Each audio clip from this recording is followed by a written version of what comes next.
What is up, YouTube? Today I'm coming back at you with another video, and today's video is another tabletop RPG review.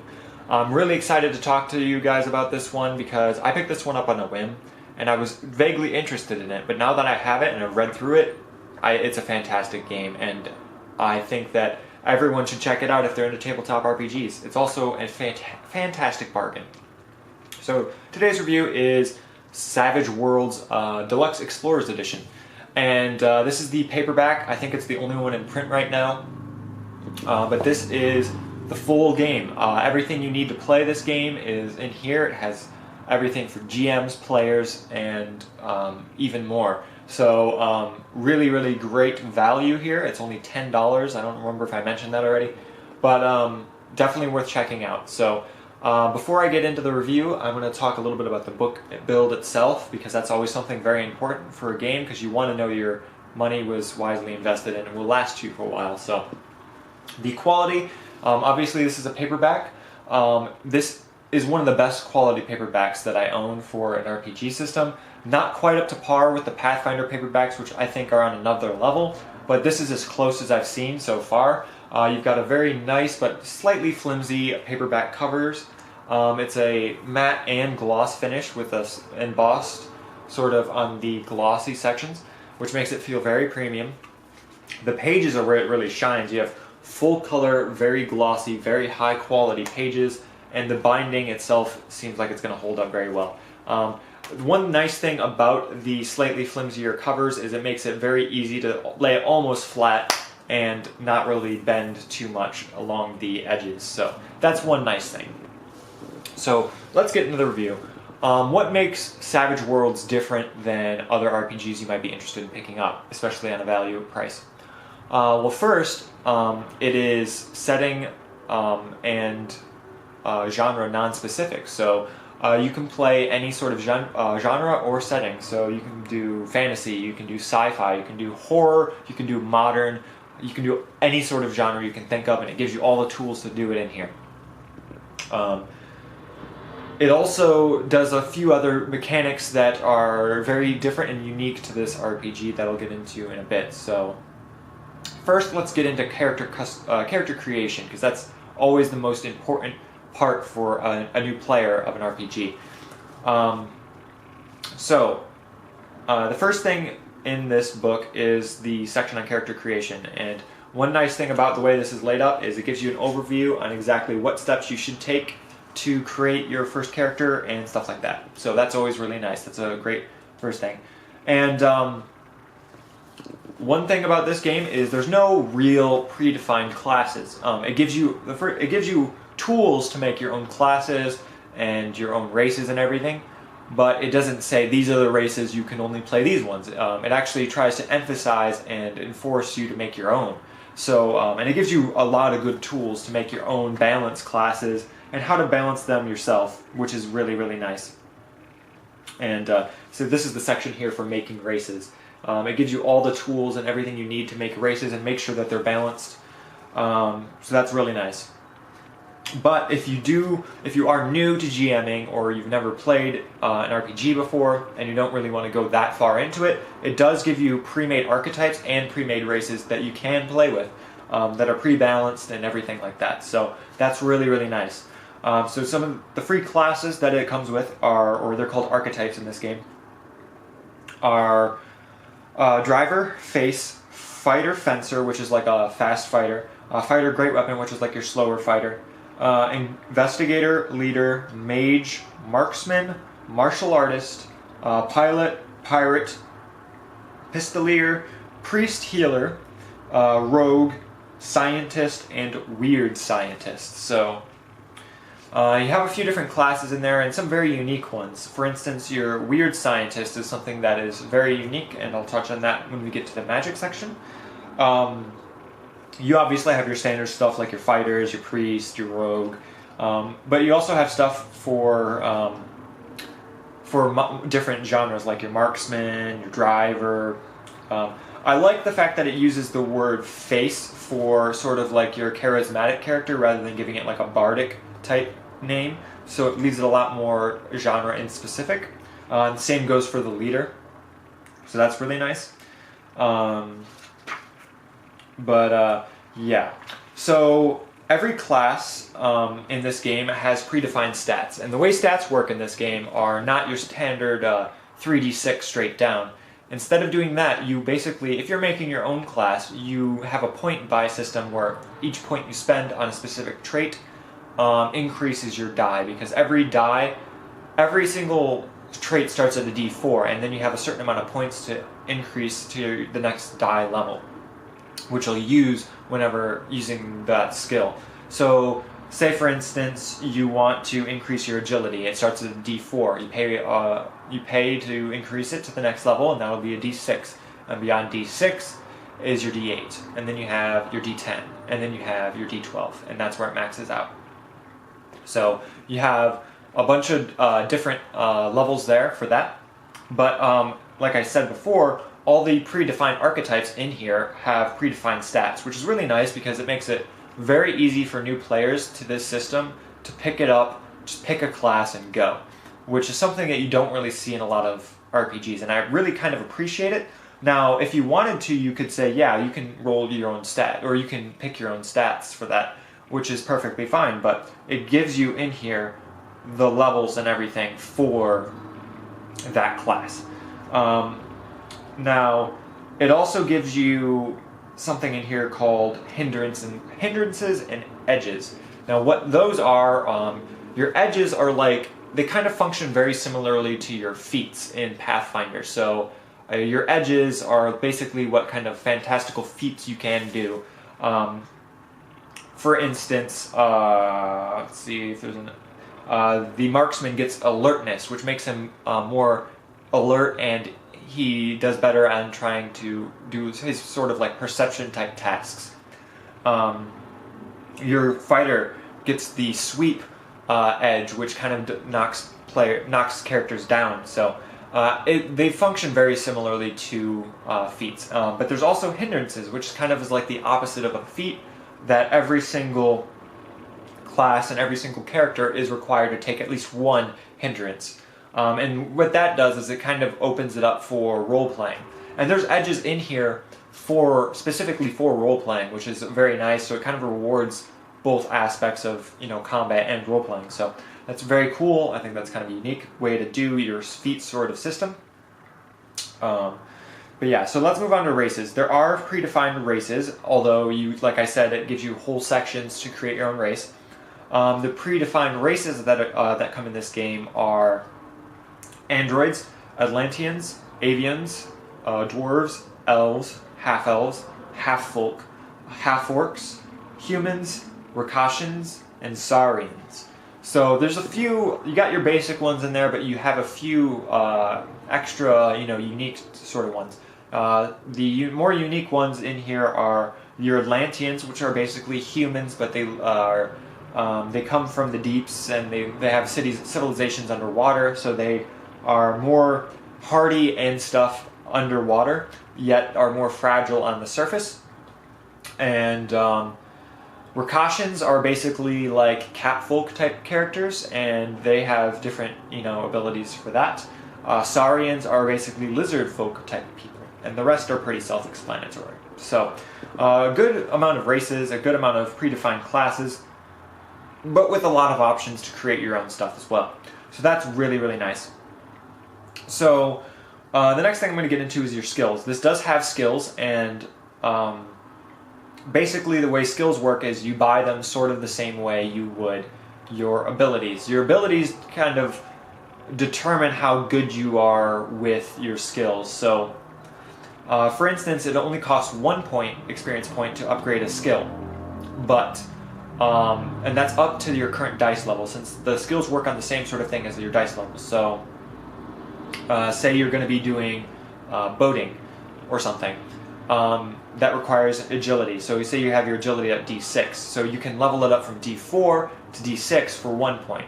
But if you go beyond your specific ability score, you have to spend two experience points to use an upgrade for your skill. So basically, if you want to go from D6 to D8, and your agility is only D6, you'd have to spend 2 experience points for your upgrade in boating.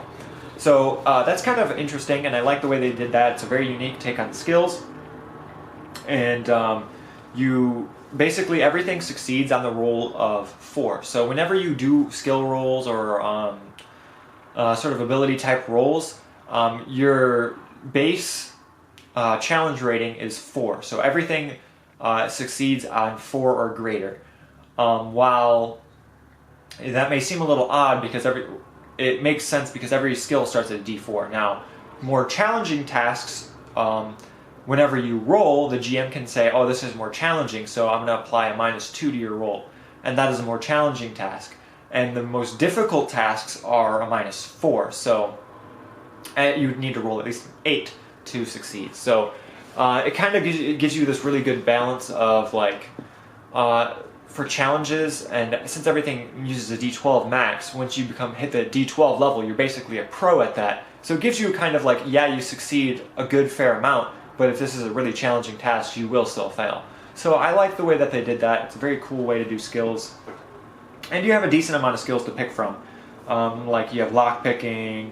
I'm not going to go through everything, but you have healing, which is something really cool. I always appreciate this, but healing, they have non-magic healing that you can use as a skill, which is really cool. So I find that nice. And the reason I think they have that in there is because it is multiple genres, and you might not want magic in your game. So that's really nice. And you have a good number of pages for skills.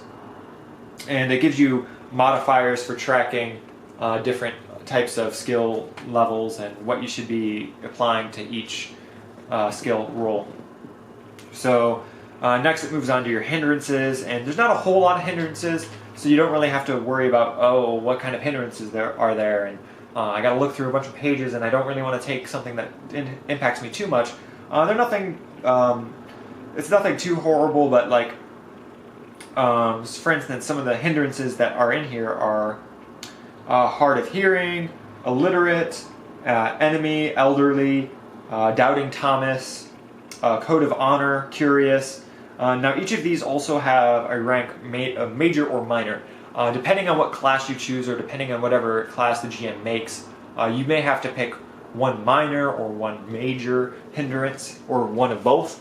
So it gives you a level for each of those. So, and there's, I think, 4 or 5 pages of hindrances here. And then edges, there's quite a lot more of. Edges also have requirements. So before you can start training an edge or take an edge, sort of like feats, there are requirements. Most of the edges have requirements for your character level.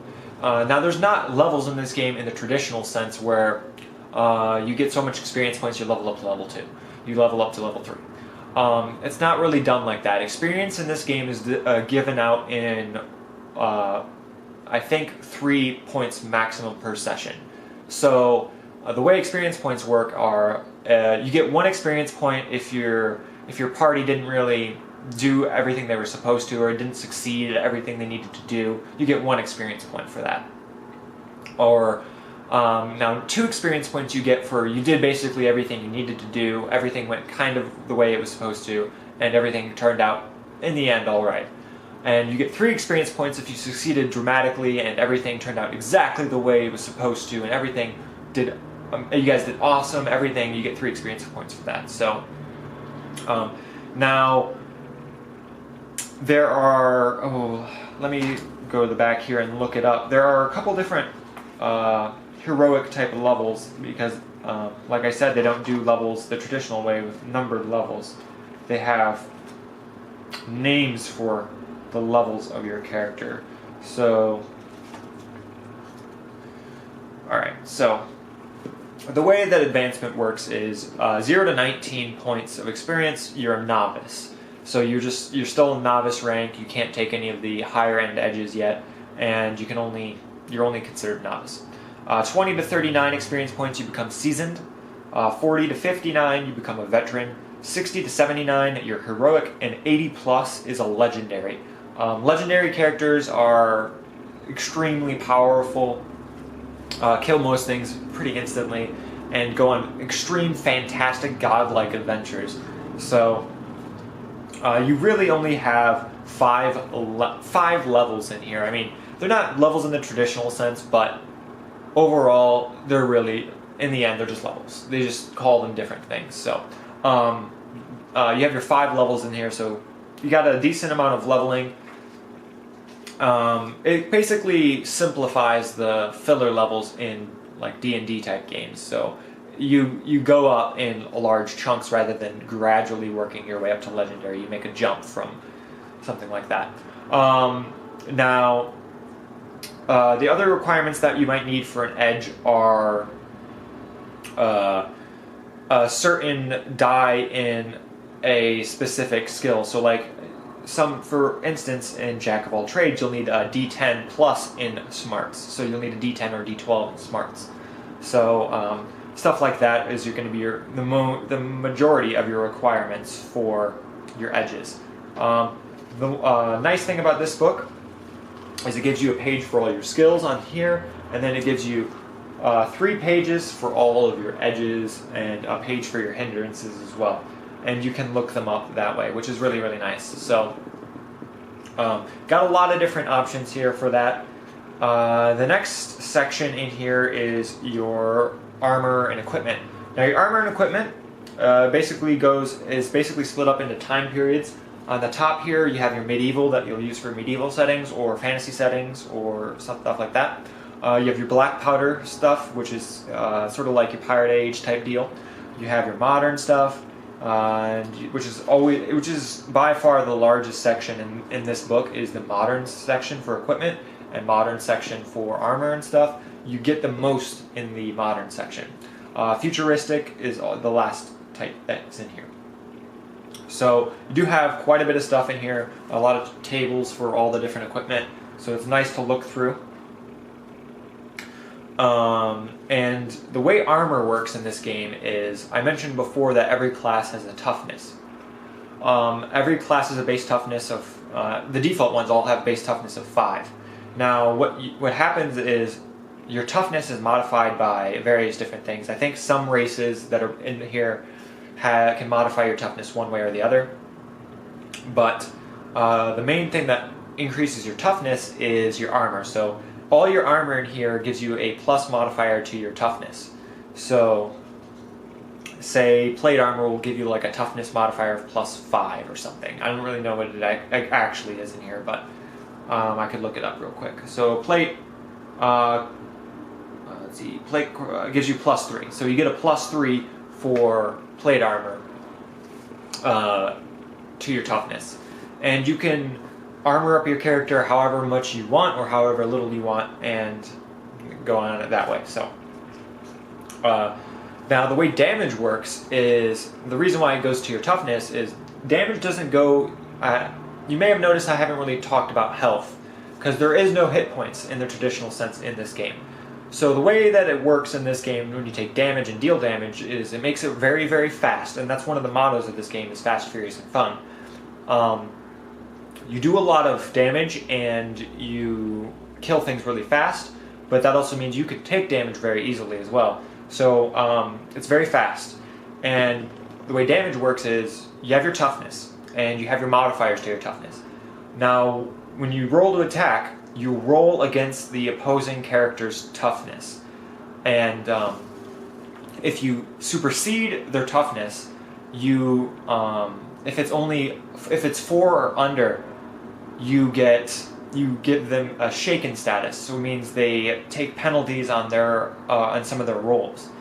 Now, if you hit them again and they haven't become unshaken yet, they take a wound. Now, for low-level creatures, or what they're called, I believe they're called minions, your minions, when they take 1 wound, they die. So a lot of your stuff in here will be 1 wound dead. But now it seems like that's kind of underpowered and might go through them quickly. Remind yourself that you can also increase the toughness of your creatures and give it so, and you still have to make them shaken before they take that initial wound. So a lot of creatures you will be able to cut through, but the nice thing about that setup is if you make a lot of different minions, it gives you a really good way to do mass combat. So if you wanted large, fantastical battles, sort of like a siege on a castle, for instance, it makes it very, very good to do that with, because You can make everything a minion, and you can just plow through all the bad guys and make it really cool that way. So there's also a mechanic in here for your big bad guys, bad guys that you want to be a little bit more of a challenge, for instance. So the way that those work is they work the same way that a character works, and so I'll kind of talk about both of those. So when a character takes damage, or a stronger monster, they still hit shaken first, and it's still the same applies. Where if it's 4 or under, they become shaken. If it's over 4, they automatically get a wound. I forgot to mention that, but if it's 4 or under, they become shaken, and if they take another hit, then they become wounded. A stronger creature or character can take up to 3 wounds. Now, there's a table on what kind of wounds they take, and you'll roll that to see what kind of wounds you're taking. But that comes after you become incapacitated. And you become incapacitated after 3 wounds. So once your character or strong monster takes 3 wounds, they become incapacitated on the ground and no longer are able to function in the battle. That doesn't mean you die right away. So there is a chance to revive a fallen ally or something like that. But for the most part, they become incapacitated. Now, when they become incapacitated, you have to roll on the injury chart. The injury chart will tell you what kind of injuries they've sustained. Some of them are very major, and some of them are slightly more minor. And they are permanent-like effects. So one of the effects on the injury table is death. One of the effects on there is bleeding out, and you have so many rounds until you bleed out to revive that character. Brain damage is on there. Stuff like that, stuff that's very serious, so you really try not to take those 3 wounds. But it also gives you a little bit more flavor to attacking big bad guys as well, so that's kind of nice. I like the way that is set up.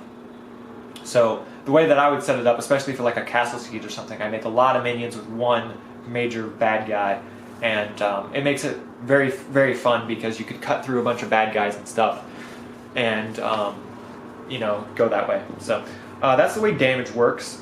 And let me read off the injury table here. For the injury table, you'll be rolling 2d6 to decide what you're doing on the injury table.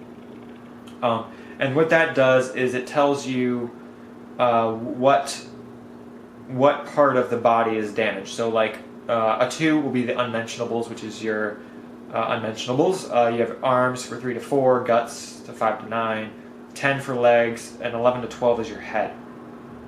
So, and each one of those has a separate section, and it tells you what happens in there.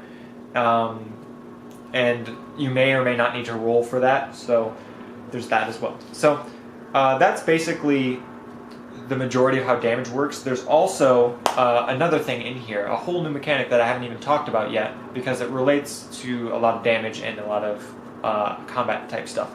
Now, one of the things you'll need while playing this game is something called bennies. Now, these are what I use for bennies. There's plastic discs that I got for really cheap. And basically, you can give characters bennies for doing things that, you can basically do them as little rewards. Sort of think of them as your like a little bonus. Like, oh, you role played really well right there. Here's a benny. Or, that was a really good combat, you basically carried the whole thing, have a benny. Or something like that, you solved the puzzle, here's a benny. And you can basically give players these bennies. And what these bennies are useful for is you can spend a benny, and what you can do is you re-roll a combat roll. And so, say you rolled real bad and you really, really messed up, and that was a really critical roll. Well, you spend a benny, you can re-roll it. And you can actually spend as many bennies as you want to re-roll as many times as you want. And the best thing about it is you get to pick the best roll out of all of them. So it really encourages you to spend your bennies, and really you want to see a nice flow of these. Players they're encouraged to hoard them, but not hoard them to the max like they are some things. So you'll see a lot of flow of bennies for this game. Bennies are also really useful for absorbing damage. So say you've taken a couple wounds, and another big hit is going to kill you, and you don't really want to die, so spend a benny and you can absorb some damage. And that's one really cool effect of bennies. So I really like that mechanic. It's really, really neat. very unique. I haven't seen anything like that before. Let's see. Anything else I'm missing in here?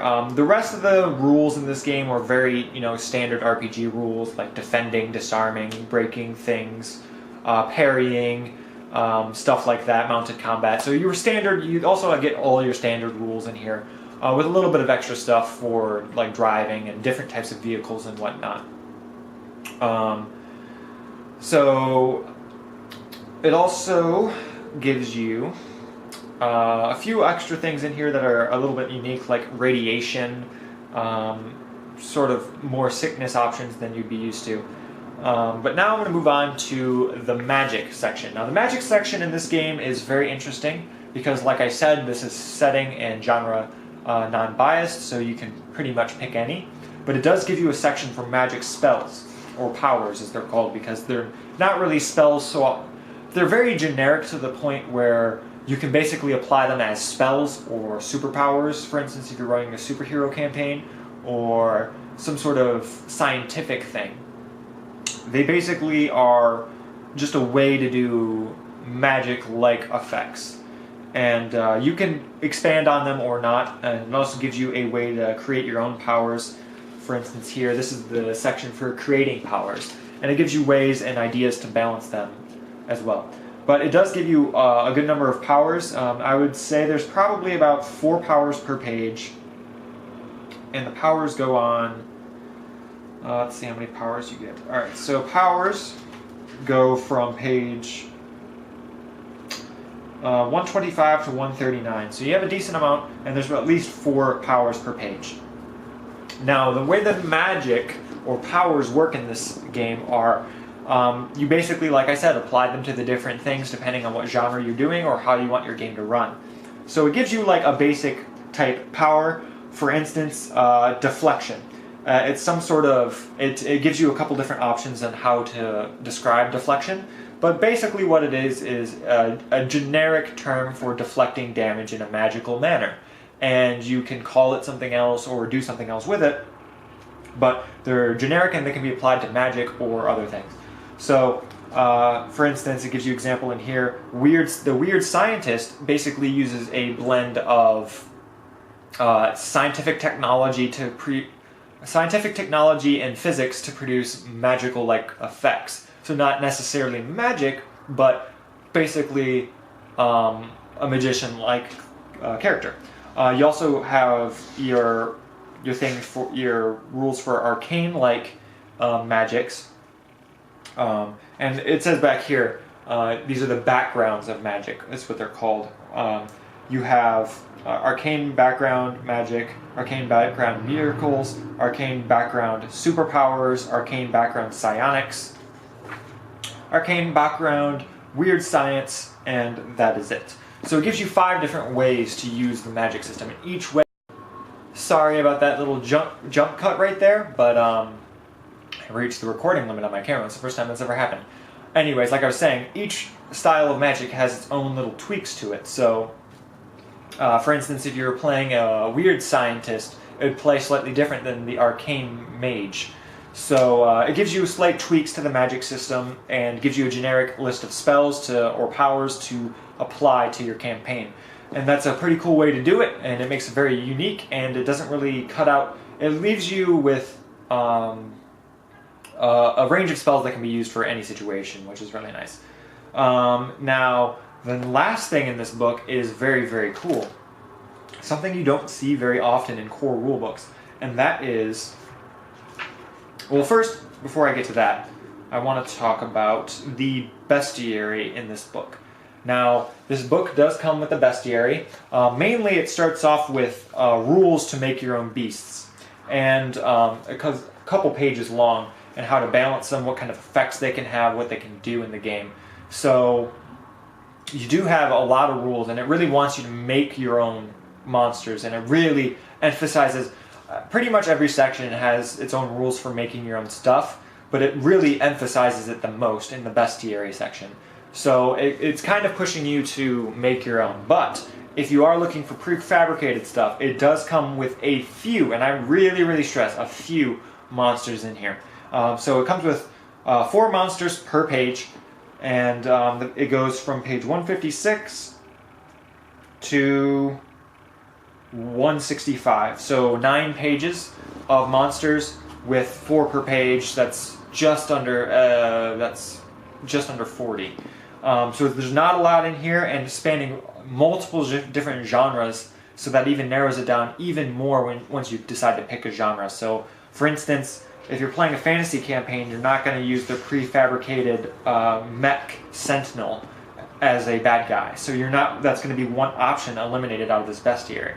So there is a very, very limited bestiary, and I will say that is the weakest point of this book.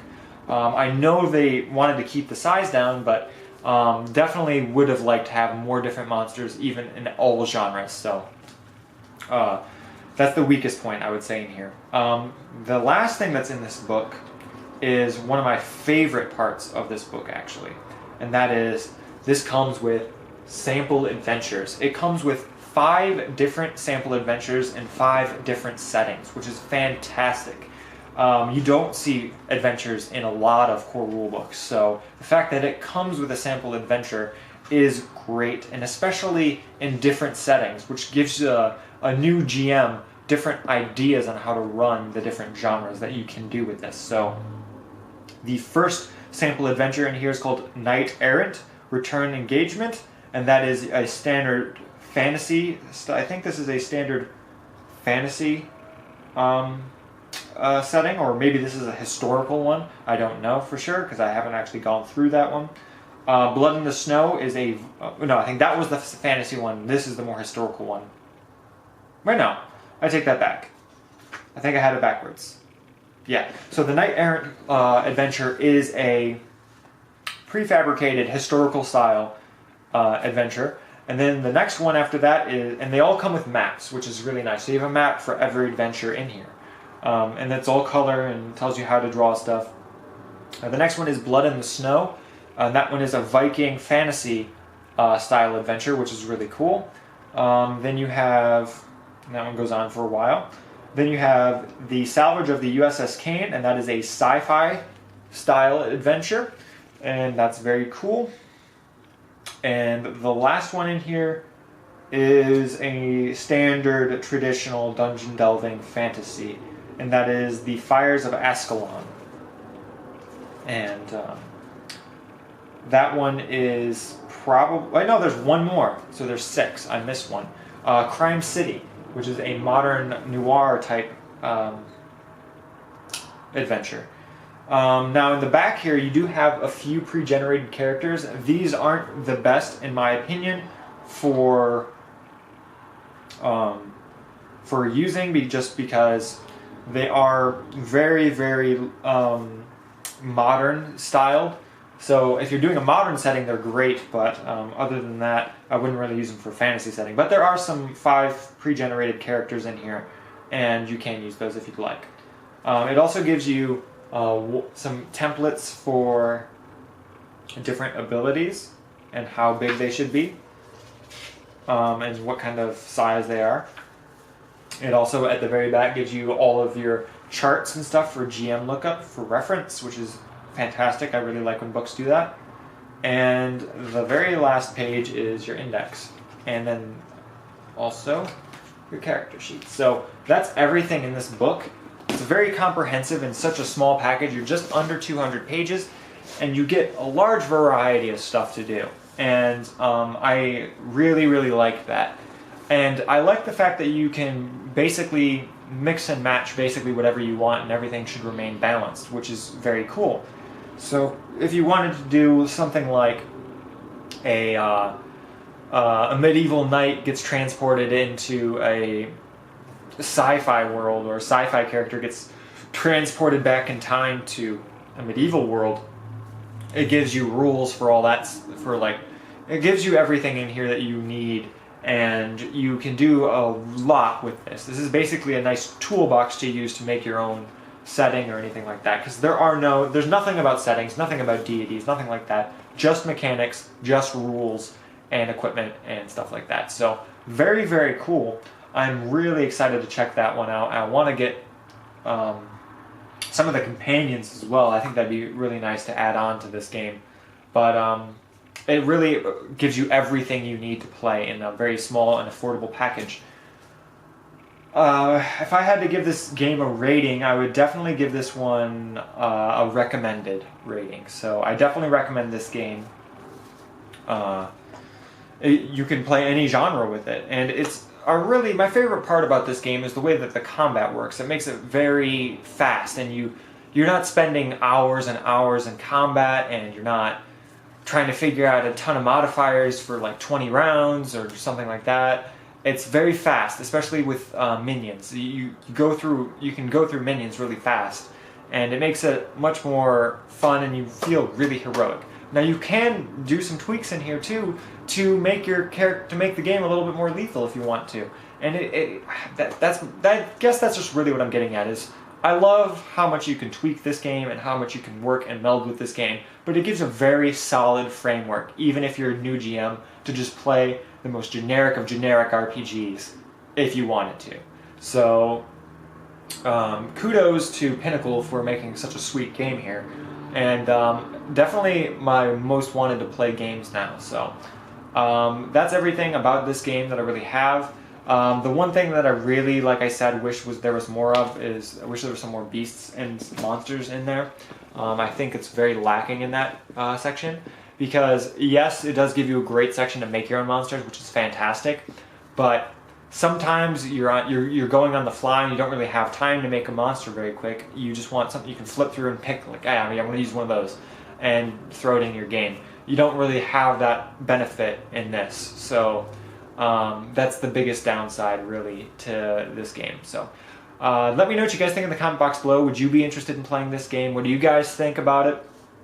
I think it's an incredible game for a really low price. If you're wanting to play an RPG out of budget, or want to do role playing on a budget, I would say this is probably your best bet, because it's only $10 and you can play any genre with it. So it's very versatile and probably my best pick for budget RPG. You have a great selection of support for it, a lot of different books that you can add on to it, but all you're really required is that book right there. So that's all I have for you guys. I hope you guys enjoyed. Leave a comment below. I respond and read all my comments, so I'll see you guys next time. Thank you guys for watching. Peace.